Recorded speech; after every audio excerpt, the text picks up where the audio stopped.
Querido Jesus, lerei agora as páginas da tua vida, que elas me levem a te amar cada vez mais e que tuas palavras firam o meu coração e me levem a mudar de vida. O evangelho de hoje é o evangelho de São João, capítulo 10, versículos 22 a 30. Celebrava-se em Jerusalém a festa da dedicação do templo. Era inverno. Jesus passeava pelo templo no pórtico de Salomão. Os judeus rodeavam-no e disseram: Até quando nos deixarás em dúvida? Se tu és o Messias, dize-nos abertamente. Jesus respondeu: Já vô-lo disse, mas vós não acreditais. As obras que eu faço em nome do meu Pai dão testemunho de mim. Vós, porém, não acreditais, porque não sois das minhas ovelhas. As minhas ovelhas escutam a minha voz, e eu as conheço, e elas me seguem. Eu dou-lhes a vida eterna, e elas jamais se perderão, e ninguém vai arrancá-las de minha mão. Meu Pai, que me deu estas ovelhas, é maior que todos, e ninguém pode arrebatá-las da mão do Pai. Eu e o Pai somos um. Palavra da salvação. Glória a vós, Senhor. Vamos olhar para Jesus. Jesus, no Evangelho de hoje, nos diz que Ele nos dá a vida eterna e que nós, suas ovelhas, jamais nos perderemos, e que ninguém vai nos arrancar das suas mãos. Ou seja, estamos em boas mãos e não há nada o que temer. Continuando a nossa série sobre a providência divina, gostaria de falar hoje, citando exemplos da Bíblia, da história de Tobit e de Sara, que está no livro de Tobias, no Antigo Testamento. Veremos como Deus nunca nos abandona, mais ainda aqueles que o amam e o temem. Tobit era um judeu da tribo de Neftali, da Galileia, e foi levado cativo, junto com muitos outros, para a cidade de Nínive, na Síria, cujo rei era Salmanasar. Com ele foi também sua mulher Ana e seu filho, chamado Tobias. Tobit era um homem reto e cumpria seriamente desde a infância as leis de Deus, distribuindo dízimos e primícias. Dividia tudo o que possuía com os outros judeus que viviam em Nínive, alimentava e vestia os pobres, consolava os desolados e enterrava os mortos. Apesar de ser judeu, o rei Salmanasar o estimava. Numa ocasião, ele foi a Rages, onde emprestou algumas moedas de prata a um amigo chamado Gabael. Depois da morte do rei Salmanasar, passou a reinar o seu filho Senaqueribe, que odiava os judeus e os perseguia e mandava matar. Tobit enterrou vários judeus mortos e foi denunciado. Jurado de morte, Tobit foge e uns dias depois os filhos de Senaqueribe matam o rei. Tobit volta e continua a enterrar os judeus mortos. Seus vizinhos, os judeus, criticavam-no duramente. Mas Tobit temia mais a Deus que ao rei e continuava a enterrar os mortos. Um dia, ao voltar para casa cansado, recostou-se no muro e uma andorinha deixou cair as fezes em seus olhos. Tobias ficou cego. Deus permitiu que lhe acontecesse essa prova para que a sua paciência, como a do santo homem Jó, servisse de exemplo à posteridade. Como havia sempre temido a Deus desde a sua infância e guardado os seus mandamentos, ele não se afligiu, nem murmurou contra Deus por ter sido atingido pela cegueira, mas perseverou firme no temor de Deus e continuou a dar-lhe graças em todos os dias da sua vida.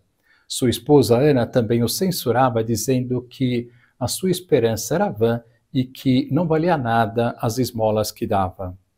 Ao mesmo tempo, numa outra cidade mais ou menos próxima, Sara, filha de Raguel, que era parente de Tobit, cheia de angústia, rezava também a Deus, pedindo a sua ajuda, pois já havia tido 7 maridos, e os 7 morreram na noite de núpcias por um demônio chamado Asmodeu.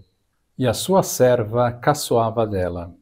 As orações de ambos foram ouvidas, e Deus enviou o arcanjo Rafael para ajudá-los. Tobit, lembrando do dinheiro que havia emprestado a Gabael, pediu ao seu filho Tobias que fosse até sua cidade para recuperá-lo e pediu que encontrasse um companheiro para fazer esta viagem. O arcanjo Rafael apareceu como um belo jovem, mas não se deu a conhecer e prometeu acompanhar o jovem Tobias.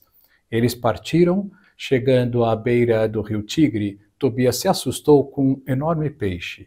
O arcanjo Rafael ordenou que ele o pegasse pelas guelras, que lhe tirasse a bile, o coração e o fígado, que iria servir mais adiante. Depois comeram um pouco da carne e salgaram o resto para a viagem. Parando em frente à casa de Raguel, o arcanjo Rafael pediu a Tobias que pedisse a sua filha Sara em casamento. Tobias, que sabia de sua história, assustou-se, mas o arcanjo Rafael disse que confiasse que tudo daria certo. Pediu para não se unirem maritalmente na noite de núpcias, que passassem a noite rezando e que jogasse o coração e o fígado que havia guardado daquele peixe e o colocassem no fogo para que a fumaça espantasse o demônio. No dia seguinte, Tobias estava vivo e Sara, junto com a família, ficaram imensamente felizes. Festejaram o casamento e enquanto Tobias ficava com Sara, o arcanjo Rafael foi buscar o dinheiro com Gabael. Voltou com as moedas de prata e os três se dirigiram felizes para a cidade de Nínive. Enquanto isso, todos os dias Ana olhava no horizonte esperando ver o seu filho chegar. No caminho, o arcanjo Rafael deu instruções a Tobias.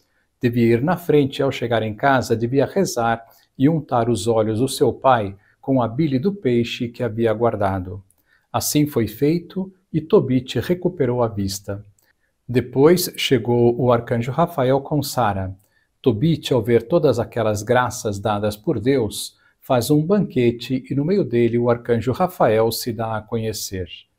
O arcanjo Rafael diz então estas palavras: Tobit, quando tu oravas com lágrimas e enterravas os mortos, quando deixavas a tua refeição e ias ocultar os mortos em tua casa durante o dia, para sepultá-los quando viesse a noite, eu apresentava as tuas orações ao Senhor. Mas, porque eras agradável ao Senhor, foi preciso que a tentação te provasse. Agora o Senhor enviou-me para te curar e também para livrar Sara do demônio. Eu sou o arcanjo Rafael, um dos 7 que assistimos na presença do Senhor. É chegado o tempo de voltar para aquele que me enviou. Vós, porém, bendizei a Deus e publicai todas as suas maravilhas. Acabando de dizer estas palavras, desapareceu diante deles e eles não viram mais nada. Durante 3 horas permaneceram prostrados por terra, bendizendo a Deus. Depois levantaram-se e publicaram todas essas maravilhas.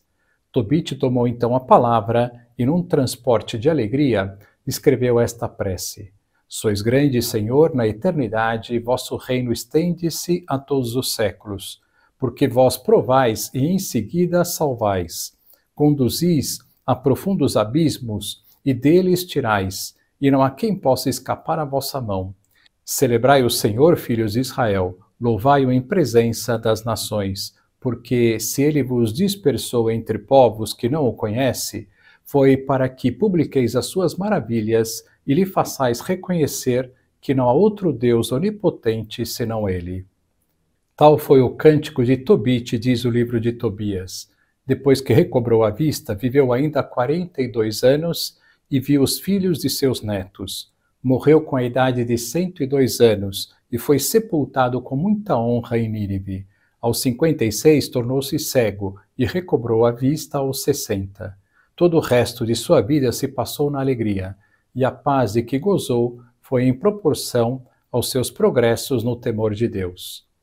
Que lição nós podemos tirar desta história? Que a história de Tobit e de Sara nos ajude nesses momentos em que, mesmo sendo fiéis a Deus, parece que ele nos abandonou por nos acontecer muitas coisas ruins. Mas não é verdade, Deus nunca nos abandona. Os momentos ruins são, como disse o arcanjo Rafael, provações para que ganhemos um céu bem grande. Mas logo veremos que este período de provações passa e vem os momentos de grande alegria. Agora vos dou a bênção para este dia. A bênção de Deus Todo-Poderoso, Pai, Filho e Espírito Santo, esteja sempre convosco e permaneça para sempre. Amém.